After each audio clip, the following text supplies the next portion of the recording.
Maybe that's why he doesn't do it, right?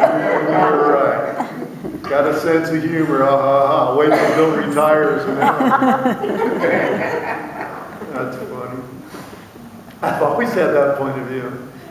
I firmly believe and expect him to come at any moment. Look forward to it. Yes, please. I guess I'm weird in that way.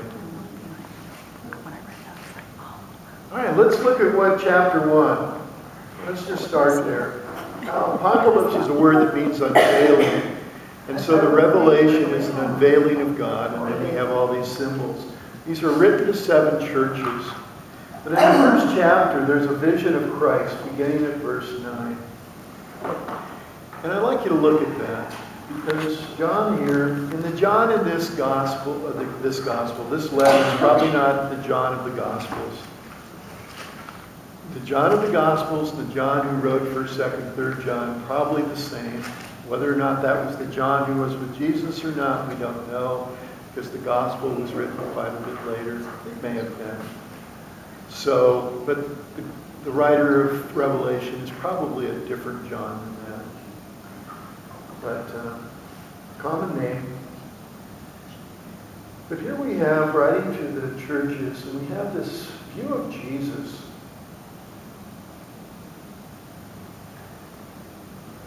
See, the Son of Man, clothed with a long robe, golden sash across his chest, head and his hair were white as white wool, white as snow, eyes were like a flame of fire,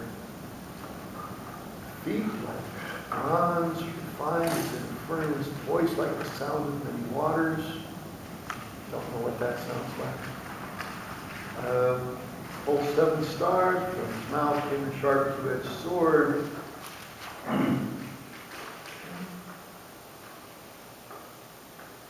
I saw him, fell at his feet as though dead, but he placed his right hand on me, saying, "Do not be afraid, I am the first and the last. I'm the living one. I was dead, and see, I am alive forever and ever, and I have the keys of death and Hades, and write what you have seen." So when you look at that image of Christ with all of this, is that a scary one? What's the image? What's that sound like to you? Scary to me. Does it? Yeah. Well, that's why they fall down. And then he said, Two-edged sword coming out of his mouth is a little scary. what is the two-edged sword coming out of his mouth? What would be your guess? What that Word of God. The Word of God. The Word of God is that which cuts us and convicts us and shows us our sin. It also is that which saves us. Yeah. Good. But it is it's certainly this image in which Jesus obviously is in control. Powerful. And then we've got these messages to the churches. Have any of you ever been to where the 7 churches are in Turkey? They're all in Turkey. You have? Wasn't that a lousy trip? Well, not really, because I always wanted to go to Turkey. Yeah, well, Turkey itself was nice. I enjoyed Turkey. But when you hit some of those churches, whichever one you had to ride hours and hours to get to, and then you just see an old ruined church and you go, okay, here it is, so what? They didn't even have a postcard of that town because nobody makes it that far. And I'm thinking, boy, what a wasted trip this was. You've got Turkey, you've got ruins after ruins after ruins. I see another destroyed church. Okay. But anyway, you had a lot of time on the bus to meditate on the 7 churches on the way. But I was really just, a couple of them were pretty cool. Ephesus, of course, was cool. And so, but that one you don't have to see all 7 of them to see. But I wouldn't recommend you take a tour to see all 7 of the churches of Revelation. We saw them not with the church group, so it was okay, you know. Oh. Yeah, I was on a tour. I led a tour. We did the Journeys of Paul. So we saw all 7 sites, went through all 7 towns. And it was fun, yeah. You take pictures of ruins, you go, what ruins are those? I don't know. Broken building, looks like a broken building. Anyway, that was cool at the time. But yeah, if somebody tries to talk you into that, say, hey, let's hit the big ones, let's don't go to all of them. The turkey I really enjoyed. And the lasting memory I have is the houses through the towns with the little jars or Coke bottles on top. Remember those? You've been to Turkey? This was one where you need a tour guide to tell you what those were for.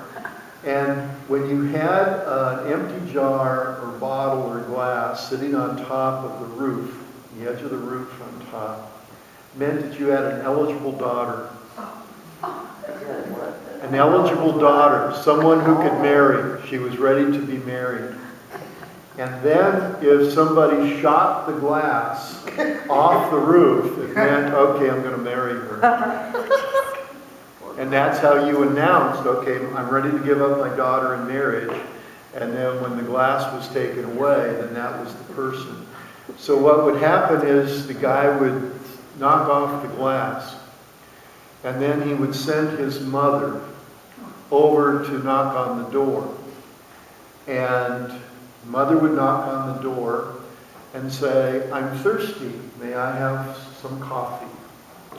And then the other mother would let her in, and then the girl would have to cook the mother coffee.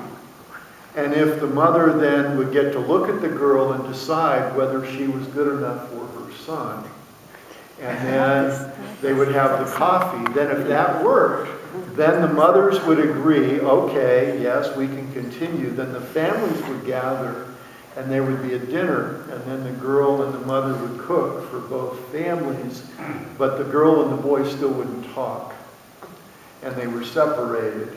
And then the families would meet, and then the boy's family would say yes, and then they would work out the arrangements, and then the marriage would happen. And so it's this great big ritual. There was always the little jars or the Coke bottles, the glass on the roof that gave the message. So that was fun. And also learned about Muslim hospitality, that they are extremely hospitable people.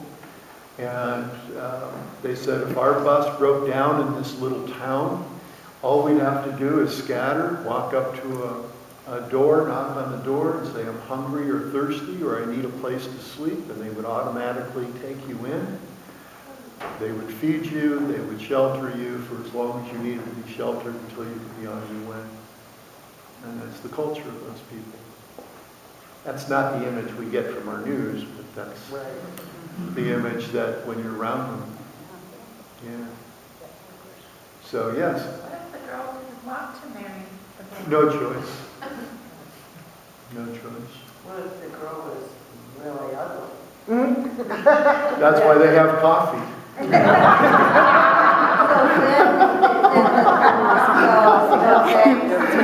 But I guess, yeah. Or maybe, maybe they do the coffee and the dinner and then knock the glass off. I don't know which order it is. But I know when he shoots the glass, doesn't throw rocks, he shoots it. If he shoots the glass off, then that means, okay, she's taken, no longer available. Arrangements have been made. Isn't that interesting? Yeah. One of those stories on a long bus ride you get to hear.